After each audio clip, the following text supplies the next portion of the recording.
Hey fellow gamers, Ehad here. Welcome to a video about Minecraft to see if it's a narrative game or not, and if it has any quirks whatsoever. So we know the first answer, no, Minecraft is not a story. I mean, everybody knows that. But today we're going to prove to you that there is no story to the game whatsoever. You might be thinking, what about story mode? What about Minecraft Legends? Well, this is the base game, Minecraft. In general, the base game does not have any story to it, and today I'll prove it to you by using Jerome Bruno's narrative structure. So his narrative structure is meant to check if a little work has any narrative elements to it, such as a story or plot, and in using works such as game, movies, TV shows, and etc., see if they have it or not. And so he used only 10 elements to do it. Today I'm going to show you how to use 2 elements, which are narrative diaconicity and intentional state entailment. So with narrative diaconicity, which states that the literature must have the linear or a nonlinear progression of the story. So let's see, what is an example of a linear progression? Very simple. Linear progression is pretty much starts with 1, 2, 3, 4. Pretty much that linear. There's an order to it. So let's start with a simple one: Super Mario Bros. Super Mario Bros. It's a simple game where the plumber Mario goes saves Peach from the evil king of the Hotlands, Bowser. Mario starts at the beginning, with in the land of Mushroom Kingdom, and goes to different worlds to save, and eventually lead to the epic final battle between him and Bowser and save. And then here's an example of a non-linear progression of a different game, Sonic 06. Oh wait, Sonic 06 doesn't even exist. I don't know why I said that. I mean, Sonic 06. What is it? Yeah, I don't know. I never heard of it, actually. I don't know why I wrote it down there. Okay. Let's find another game, actually. Let's see. What other games would I choose? We got Super Mario Brothers, Escalier, Call of Duty, Brazen. Yes. Oh, Legend of Zelda franchise. So, the whole timeline of that is non-linear if I think of release dates, but technically it is linear, kind of. But we use one game, let's focus on Ocarina of Time. Again, time is a keyword in this game.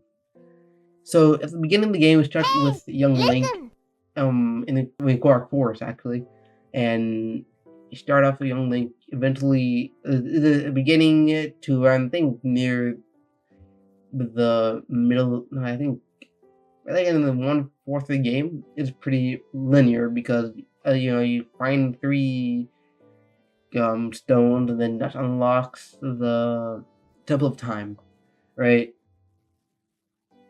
And he gets the Master Sword, which allows him to travel between the adult timeline and the young Link timeline, as well as Ocarina of the Hand. He still travels freely with that too. So with that in mind, after that, the player allows Link to just do anything. So in the Young Link timeline, you can do as many side quests as you want, and then you can just do the main quest after.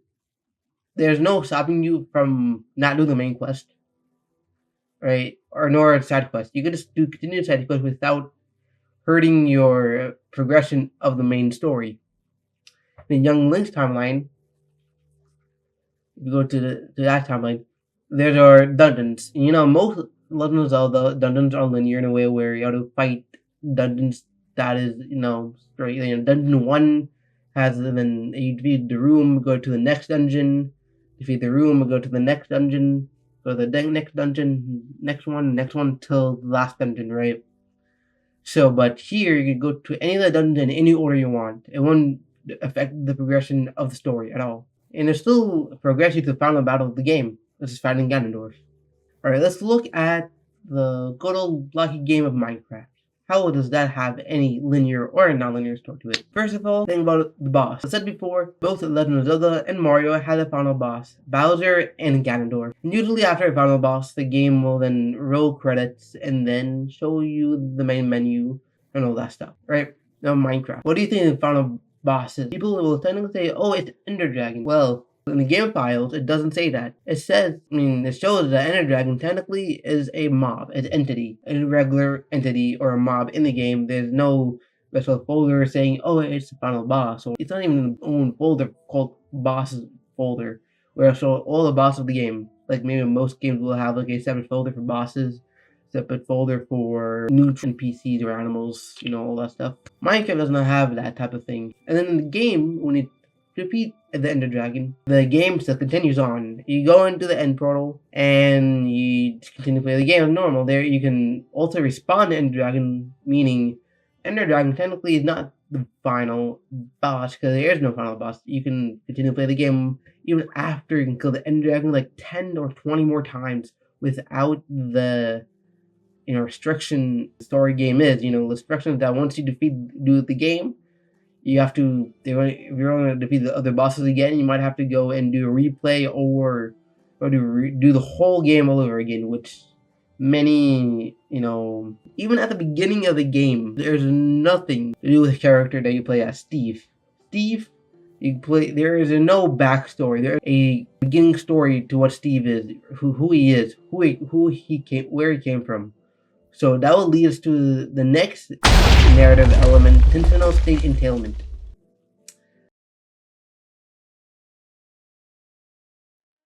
Intentional state entailment suggests that the player character or PC unit must have desire, motive, and emotions to even do the actions that the player character does in the game. A great example of this is simply Link from Legend of Zelda franchise.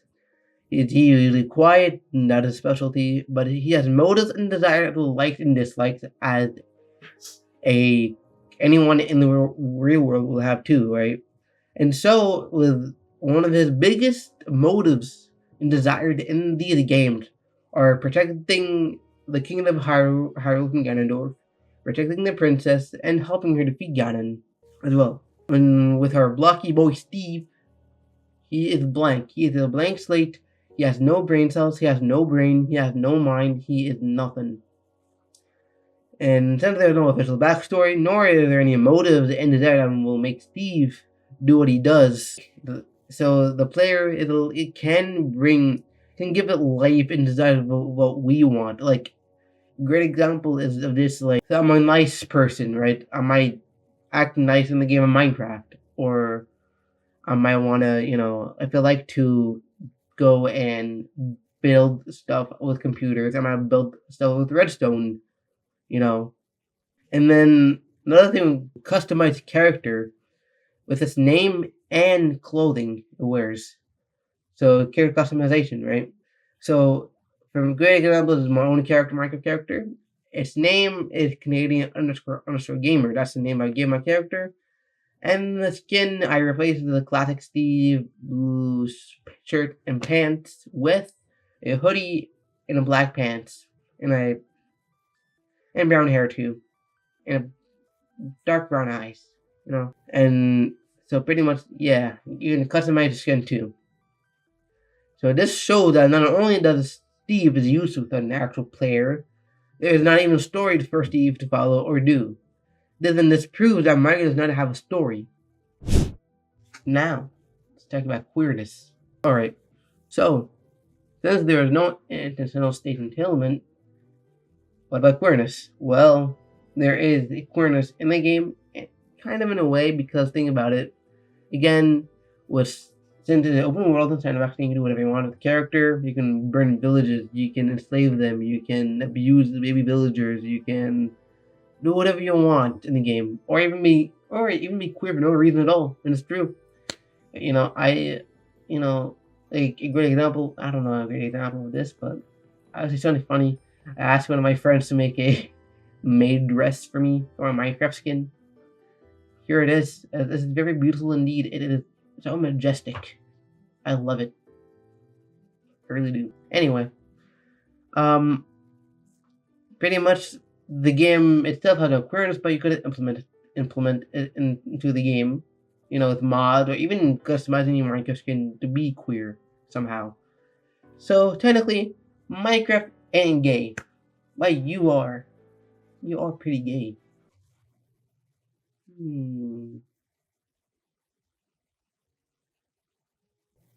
Nah, I'm just kidding. Well, that's that. We proved that Minecraft does not have a story, nor has any queer whatsoever. So that is it. thanks for watching. If you enjoyed this video, why not go and check out my main channels? I have Canadian Gamer right here on whatever, yeah, right here, this side, Canadian Gamer, and then we have my other channel, Yad Yudi. You check that channel out here. Yeah, maybe check those out. Maybe subscribe to them. Watch my videos. I'll still make videos whenever I want, whenever I can, and yeah, check those out. Alright, I hope you guys and have a great rest of your day, and I'll see you guys next time. Bye!